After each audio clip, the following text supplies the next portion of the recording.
یہ تو خلاصتاً میں نے کل کی نشست کے آخری 2 ریفرنسز کو بیان کیا ہے، مگر اصل مقصود میرا طبع کو کوٹ کرنا تھا، کیونکہ بعض نسخوں میں آگے پیچھے ہو جاتے ہیں۔ یہ ریفرنس جس کو میں نے اہل شام کی طرف مولا علی شیر خدا کے خطبے کی بات کی ہے اور خطبہ نمبر 33 بتایا ہے، یہ جو نسخہ اس وقت میرے ہاتھ میں ہے وہ نہج البلاغہ کا نسخہ ہے، جس کی شرح کی ہے مفتی محمد عبدہو نے، جو دیار مصریہ کے مفتی اعظم تھے، اور طبع ہوا ہے یہ نسخہ مصر میں مطبعۃ الاستقامہ اور المکتبہ تجاریہ الکبریٰ شار محمد علی مصر، یہ معتمم ہیں، اور مطبعۃ الاستقامہ کا نسخہ ہے، اس کا خطبہ نمبر 33 ہے، اور جو خط بتایا حضرت امیر معاویہ کے نام اس کا نمبر 6 ہے، وہ معروف ہے خط، اس میں اشکال نہیں ہو سکتا۔ یہ میں نے اس لیے کوٹ کیا کہ اب یہی دیکھیے جو 33 نمبر جس کو میں نے کہا یہ جو حوالہ ہے، ابھی جو میں نے مولا علی شیر خدا کے خطبہ کا دیا، اب یہ جب دوسری کتاب کو لیتے ہیں، میں نے اس کی شرح کی تھی، تو اس کی شرح ابن میثم البحرانی کی شرح، جو نہج البلاغہ کی تاریخ میں لکھی گئی سب سے بڑی شرح ہے، تو شرح ابن میثم البحرانی کا حوالہ دیا تھا اس کی وضاحت میں، اور اب انہوں نے اپنے نسخے میں شرح نہج البلاغہ ابن میثم البحرانی، انہوں نے اس خطبے کو نمبر 36 دیا ہے۔ تو میں نے اس لیے ضرورت محسوس کی کہ مختلف نسخوں میں چونکہ نمبر مختلف آئے ہیں، کہیں ایسا نہ ہو کہ میں نے ریفرنس خطبہ کا دے دیا 33 اور کوئی دیکھ کر کہہ دے کہ دیکھو جی یہ 33 نمبر خطبہ نہج البلاغہ کا ہمارے سامنے ہے اور اس میں یہ عبارت نہیں ہے۔ تو مقصود یہی بات واضح کرنا تھا کہ مختلف مطابع میں خطبوں کے اور خطوط کے نمبر قدرے تھوڑے تھوڑے مختلف ہیں، تو یہ بعض نسخوں میں جو شرح ابن میثم البحرانی کا نسخہ ہے، انہوں نے اس کو خطبہ نمبر 36 بیان کیا ہے، ومن کلام لہو علیہ السلام، اور یہ آپ کے ایک خطبے کا تسلسل ہے اس 36 میں، یہ اس کی عبارت ہے جو میں نے آپ کو کوٹ کی کہ ہم نے یہ خلافتیں خلفائے ثلاثہ کی اللہ کی رضا سمجھ کے قبول کر لی، اللہ کی قضا اور فیصلہ اور اللہ کے امر کے سامنے سر تسلیم خم کر لیا۔ اور اس کی شرح میں نے بیان کیا تھا کہ یہ جو آپ نے فرمایا فَإِذَا الْمِيثَاقُ فِي عُنُقِي لِغَيْرِي، جب ان کی بیعت ہو گئی اور اجماع ہو گیا امت کا، اور چونکہ دوسرے خط میں لکھتے ہیں کہ خلافت اجماع امت سے ہی منعقد ہو جاتی ہے، انما الشورى للمہاجرین والانصار، اور اس میں فرمایا کہ فَإِذَا اجْتَمَعُوا عَلَى رَجُلٍ وَسَمُّوهُ إِمَامًا، جب وہ کسی پر اجماع کر لیں مہاجرین و انصار صحابہ اور اس کو امام ڈکلیئر کر دیں، تو وہی اللہ کی طرف سے امام ہوتا ہے۔ تو چنانچہ اب چونکہ مولا علی شیر خدا نے ایک پیمانہ، ایک اصول شرعی بیان فرما دیا کہ اگر جمع ہو جائے، اجماع کر لیں، امت کا اجماع ہو جائے مہاجرین و انصار کا کسی پر، اور اسے اپنا امام اور خلیفہ مقرر کر لیں اور بیعت کر لیں، تو یہ حجت ہے۔ فرمایا اللہ کی طرف سے بھی وہی امام اور وہی خلیفہ مقرر ہو جاتا ہے، تو یہ حجت ہو جاتی ہے اجماع کی وجہ سے۔ اس حجت قاطعہ کو جو مولا علی شیر خدا نے خود اپنے خط میں بیان کی، خط نمبر 6 میں حضرت امیر معاویہ کے نام لکھے گئے خط میں، اب اس حجت کی طرف اشارہ کر رہے ہیں جس کو علامہ ابن میثم البحرانی نے جس کی تصدیق کی کہ جب حضرت ابو بکر رضی اللہ تعالیٰ عنہ کی خلافت ہو گئی اور وہی شورا مہاجرین و انصار کی جمع ہو گئی، اجماع ہو گیا امت کا، وقیل المیثاق ما لازمہ من بیعت ابی بکر بعد ایقاعہا، جب واقع ہو گئی آپ کی بیعت اور اجماع امت ہو گیا مہاجرین و انصار کی طرف سے، تو فرمایا یہ میثاق بن گیا شریعت کے نزدیک۔ مولا علی شیر خدا فرماتے ہیں یہ شرعی میثاق بن گیا، اور میرے اوپر اس کی پیروی کرنا واجب ہو گئی. فَإِذَا الْمِيثَاقُ فِي عُنُقِي، واجب ہو گئی اس میثاق کی پیروی کرنا. کیوں؟ کہ اس پر مہاجرین و انصار کی شورا کا اجماع ہو گیا ہے، اور خلافت منعقد ہی مہاجرین و انصار کی شورا سے ہوتی ہے، یہ ان کا حق ہے. تو یہ حوالہ جو میں نے عرض کیا، یہ گویا ابن میثم البحرانی نے اسے خطبہ نمبر 36 کے طور پر بیان کیا ہے. تو بس اس کا خیال رہے کہ جہاں کہیں مطابع مختلف ہو جائیں تو وہ آگے پیچھے ریفرنس ہو سکتے ہیں، اس کا خیال رکھ لیا جائے. اب آج اگلا ایک ریفرنس میں لا رہا ہوں اسی باب میں، اور وہ بھی بڑا عظیم کلام ہے سیدنا مولا علی المرتضیٰ کا کرم اللہ وجہہ الکریم. اور یہ آپ کا کلام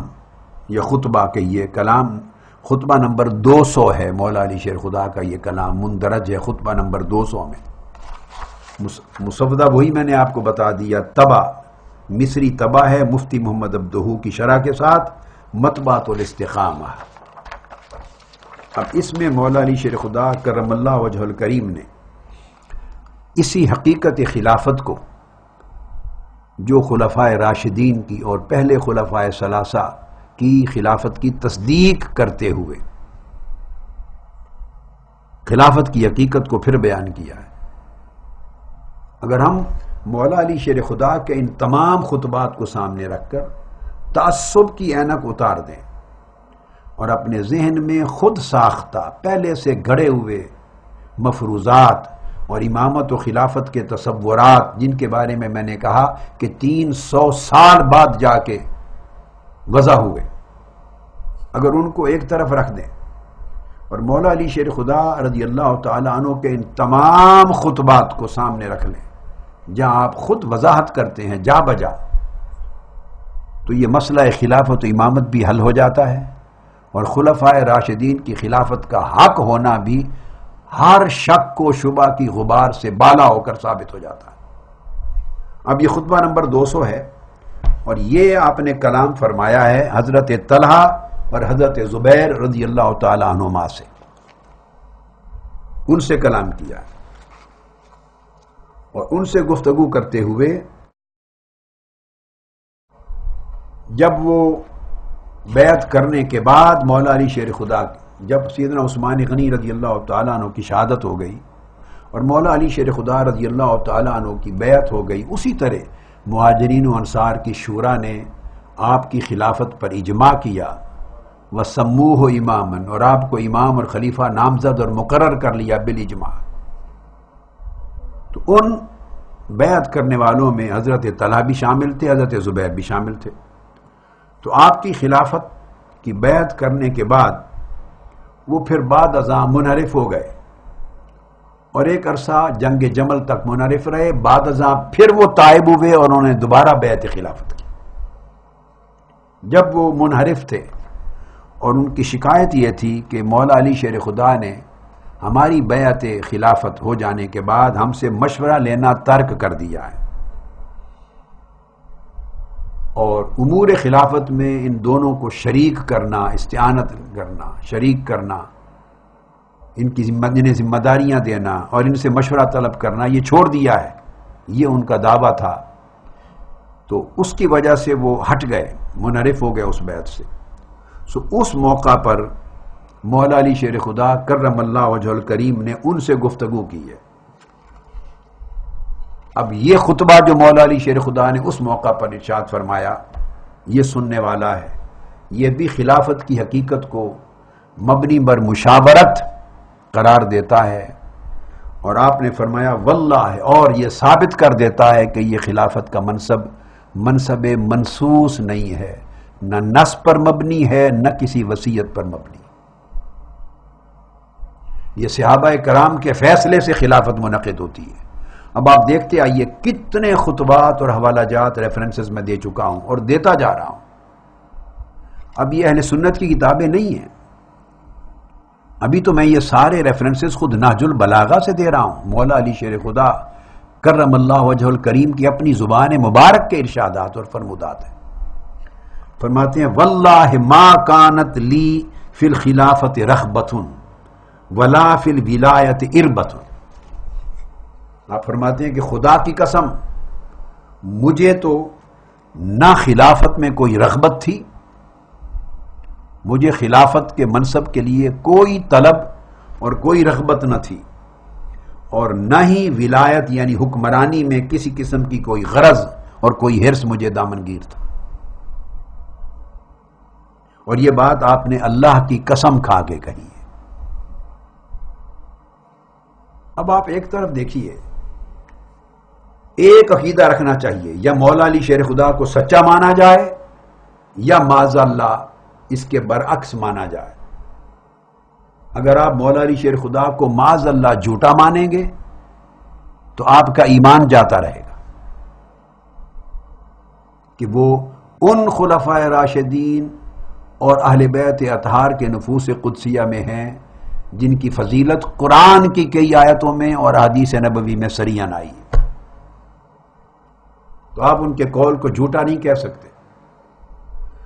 اور یہ جھوٹ ہوتا ہے کہ کوئی آدمی کہے کہ یہ جو کچھ وہ فرماتے رہے بس اوپر اوپر سے فرماتے رہے، اندر ان کے دل میں یہ بات نہیں تھی. تو زبان اور دل میں اگر تضاد ہو تو یہ کذب بھی ہوتا ہے، نفاق بھی ہوتا ہے. تو مولا علی شیر خدا کی طرف جس طرح جھوٹ منسوب کرنا ان کی شان کے منافی ہے، خیانت اور بے ایمانی ہے ان کی طرف جھوٹ منسوب کرنا،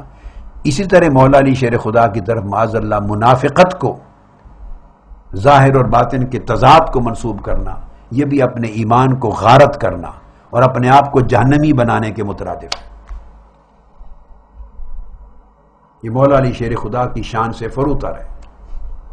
اب ہمارا عقیدہ یہ ہے، میرا تو ذاتی یہ ہے اور ہر ایک مسلمان کا ہونا چاہیے کہ مولا علی شیر خدا نے جو بات بغیر قسم کے بھی کہہ دی اس کو آمنا و صدقنا، اس کو ظاہراً و باطناً مبنی بر صدق و صداقت تسلیم کیا جانا چاہیے. اس میں توجیہات نکالنا، یہ اوپر سے بات کہی گئی ہے اندر دل میں ایسے نہیں تھی، یہ ایک مسلمان کا شیوا نہیں ہے. یہ من گھڑت تصورات ہیں، اور ان تصورات کی اینک چڑھا کر جب آپ مولا علی شیر خدا کے فرمودات کو دیکھیں گے تو آپ قیامت کے دن تک پھر کبھی حق پر نہیں پہنچ سکتے. ان کو اٹھا پھینکیے، یہ مفروضات اٹھا پھینکیے اور سٹریٹ اوے مولا علی شیر خدا کے کلمات، ارشادات اور فرمودات سے رہنمائی لیجیے، اور جو کلمہ ان کی زبان سے نکلا ہے، جو لفظ ان کے ہاتھوں سے نکلا ہے، اس کو حق سمجھیے. اب آپ فرماتے ہیں واللہ خدا کی قسم